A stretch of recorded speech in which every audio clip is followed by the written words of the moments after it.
राजकीय inter college जो LT भर्ती 2018 में हुई थी, उसका सामान्य अध्ययन साल भर पेपर लेके अपने वीडियो के माध्यम से उपस्थित हुए हैं।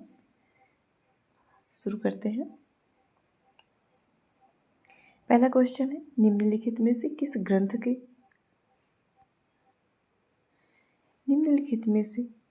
किस ग्रंथ में कहा गया है कि वे जो संस्कृत भाषा में शुद्ध बोल सकते हैं उन्हें म्लेच्छा कहा जाता है। तो ये किस में कहा गया है? ये सत्वब्राह्मण है। नेक्स्ट है, निम्नलिखित में से सुमेलित करना है। चंद्रगुप्त प्रथम, संबंधगुप्त, चंद्रगुप्त द्वितीय और कुमारगुप्त, इसको सुमेलित करना है। तो इसका ऑप्शन सी होगा, यानी चंद्रगुप्त प्रथम में सुमेलित होगा कुमार देवी और समुद्रगुप्त में होगा दत्ता देवी और कुमारगुप्त प्रथम में होगा अनंत देवी, चंद्रगुप्त द्वितीय में होगा कुबेरनागा। इसका ऑप्शन सी होगा। नेक्स्ट है, अर्थशास्त्र पुस्तक के संदर्भ में निम्नलिखित में से कौन सा कथन सही नहीं है? यह भारतीय राज शासन के संबंध में उपलब्ध प्राचीनतम संस्कृत रचना है। यह पुस्तक में मौर्य साम्राज्य तथा शासन तंत्र का कोई उल्लेख नहीं है। नीचे दिए गए विकल्पों में से प्रयोग को सही चुनिए। तो इसका क्या होगा? इसका सी होगा, 1 और 2 सही होगा। अर्थशास्त्र पुस्तक में से कौन सा कथन सही है? यह भारतीय राज शासन के संबंध उपलब्ध प्राचीनतम उत्कृष्ट रचना है। इस पुस्तक में मौर्य साम्राज्य के शासन तंत्र का कोई उल्लेख नहीं है। नेक्स्ट है, इनमें से किसने दिल्ली को विश्व के उत्कृष्टता शहरों में एक के रूप में बताया है? तो इब्न बतूता ने। नेक्स्ट है, भारत में स्थानीय शासन व्यवस्था का जनक किसे कहा जाता है? तो लॉर्ड रिपन को कहा जाता है। भारतीय स्थानीय शासन के जनक लॉर्ड रिपन को कहा जाता है, जिन्होंने 1882 में एक प्रस्ताव पारित कर स्थानीय शासन पर निम्नलिखित प्रावधान किया, जिसमें पहला है, ग्रामीण प्रदेशों में स्थानीय बोर्डों की स्थापना की गई, नगरों की पालिकाएं स्थापित की गई, प्रत्येक जिला में जिला, उपजिला, तालुका बनाए गए, फिर सरकारी हस्तक्षेप की अनुमति कार्यों की समीक्षा करने तक सीमित रह गई। तो इसका आंसर होगा कि भारत में स्थानीय स्वायत्त शासन का जनक किसे कहा जाता है? तो लॉर्ड रिपन को कहा जाता है। नेक्स्ट है, भारत के राष्ट्रपति का महाभियोग के लिए कम से कम कितने दिन पूर्व सूचना दी जाती है? तो ये 14 दिन पूर्व सूचना दी जाती है। नेक्स्ट है, भारत में किस राज्य के राज्यपाल को पद और गोपनीयता की शपथ कौन दिलवाता है? तो राज्य के उच्च न्यायालय का मुख्य न्यायाधीश दिलवाता है। भारतीय संविधान के भाग 16 में अनुच्छेद 155 में के अनुसार राज्यपाल की नियुक्ति राष्ट्रपति द्वारा प्रत्यक्ष रूप से की जाती है। यह अनुच्छेद 159 के अनुसार राज्यपाल के पद और सत्यनिष्ठा की शपथ संबंधित राज्य के उच्च न्यायालयों के मुख्य न्यायाधीश दिलवाते हैं।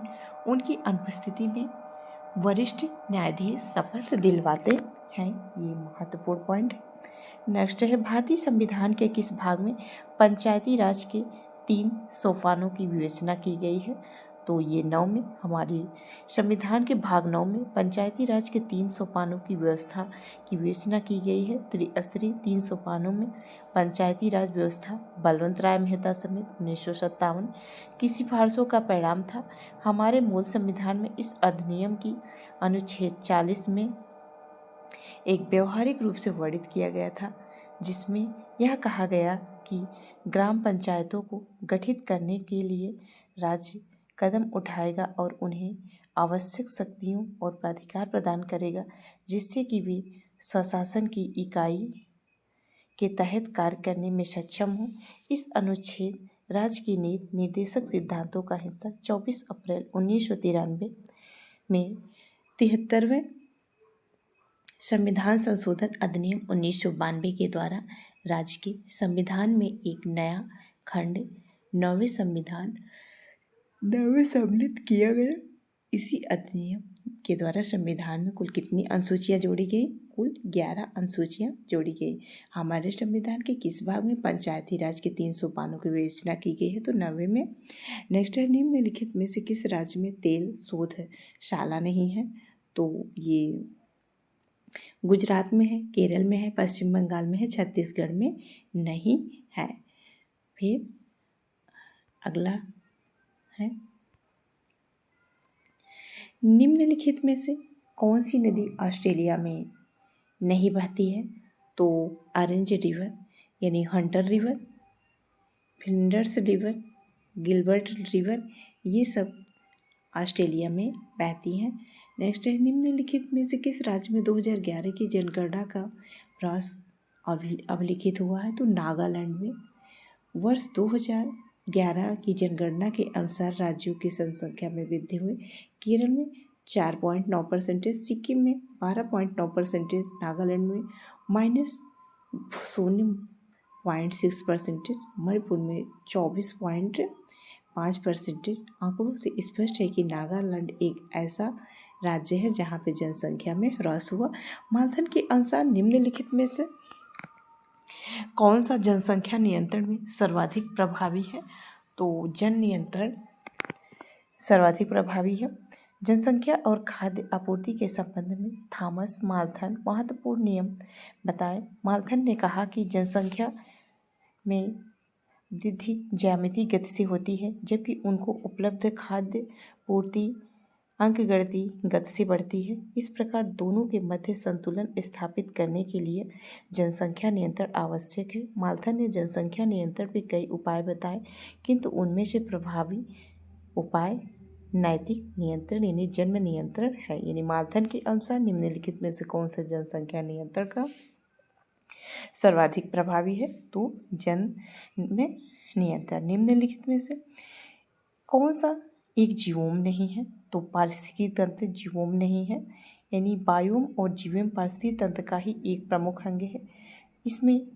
इसके अंतर्गत एवं जीवों के समस्त क्रियाशील समूह शामिल किए जाते हैं। किसी प्रदेश विशेष की जलवायु, मिट्टी आदि कारकों में सामंजस्य स्थापित कर जो जटिल जैव समुदाय विकसित होता है उसे ही बायोम कहते हैं।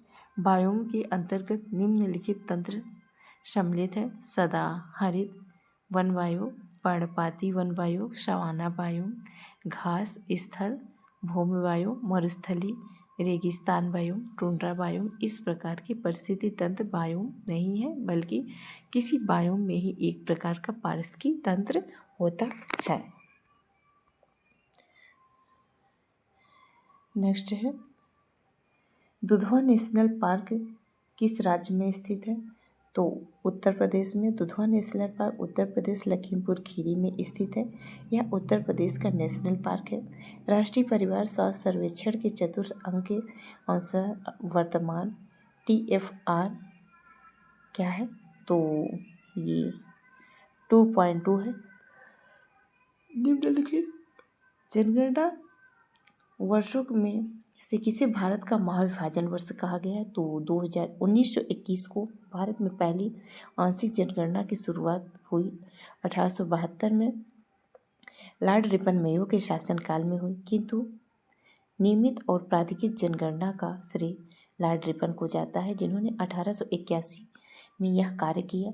भारत की जनगणना 1911 और 21 जनसंख्या वृद्धि दर न्यूनतम थी, इसलिए वर्ष 1921 में जनगणना वर्षों में भारत की जनगणना का महाविभाजन काल कहा जाता है। नेक्स्ट है, RSI विधि किससे संबंधित है? तो यह धान से संबंधित है। इसमें मिलान करना है, निम्नलिखित में से कौन सा सुमेलित नहीं है? तो मूंगफली फलीदार क्षेत्र यानी चना फलीदार है, धान बंका, मक्का तना। इसमें A होगा। नेक्स्ट है आलू मक्का मूंग फसल चक्र की सघनता क्या है? 300%। इसमें भी सुमेलित ही करना है। निम्नलिखित में से कौन सा सुमेलित नहीं है? तो मूंगफली की कौशल प्रजाति होती है, सरसों की वरदान प्रजाति होती है, अलसी का चमत्कार प्रजाति नहीं होती है, चना का उदय प्रजाति होती है। निम्नलिखित में से किस रोग का प्रतिजैविक द्वारा निदान नहीं किया जा सकता? तो खसरा का नहीं किया जा सकता। निम्नलिखित युग्म से कौन सा सही सुमेलित नहीं है? तो इसमें बी होगा, सुमेलित नहीं है। नेक्स्ट है संचार उपग्रह क्या है? तो ये भू स्थिर सदैव रहता है। नेक्स्ट है निम्नलिखित पदार्थों में से किसकी चालकता तापक्रम के साथ बढ़ती है? तो ये जार्मेनियम की है। ये मैथ के क्वेश्चन है। फिर नेक्स्ट है 28वां क्वेश्चन है मई 2018 में किस राज्य में सैन्य अभ्यास बियर प्रहार सम्मेलन। ये करंट अफेयर्स का क्वेश्चन है जो आपके अनुसार पूछा जाएगा। ये 2018 का है। ये भी राष्ट्रमंडल खेल 2018 बैडमिंटन का महिला एकल खिताब किसने जीता? तो ये भी 2018 का है। फिर विश्व कप स्वतंत्रता सूचकांक ये करंट अफेयर्स के हैं, 2018 का है, तब का नहीं पूछा जाएगा, ये आपके अनुसार पूछा जाएगा। अभी जैसे ये सब इतनी समय 2025 में जो क्वेश्चन है करंट अफेयर्स के, उससे क्वेश्चन पूछा जाएगा। जैसे इस पेपर को देख के अनुमान लगाया जा सकता है कि 3-4 क्वेश्चन करंट अफेयर से पूछा गया, खेल से है, सूचकांक से है और सैन्य अभ्यासों से है। लगभग 5-6 question current affairs, 5-6 question maths से और 3-4 क्वेश्चन विज्ञान और प्रौद्योगिकी से, ऐसे सभी टॉपिक से क्वेश्चन पूछे जाएंगे। संविधान से, इतिहास से क्वेश्चन कब मिले हैं? तो ये थे कुल 30 क्वेश्चन जो LT यानी कि पेपर में है। 30 क्वेश्चन अपने सब्जेक्ट समान अध्ययन के का होता है, जो सभी विषयों सभी पेपर के लिए अनिवार्य है। अब बाकी 120 क्वेश्चन वो सबके अपने वैकल्पिक विषय से होगा। ये थे कुल 2018 LT के पेपर। फिर अब आगे जितने भी पेपर लोक सेवा आयोग द्वारा आयोजित कराए गए हैं उन सभी का साल में हम वीडियो के माध्यम से लाने का प्रयास करेंगे।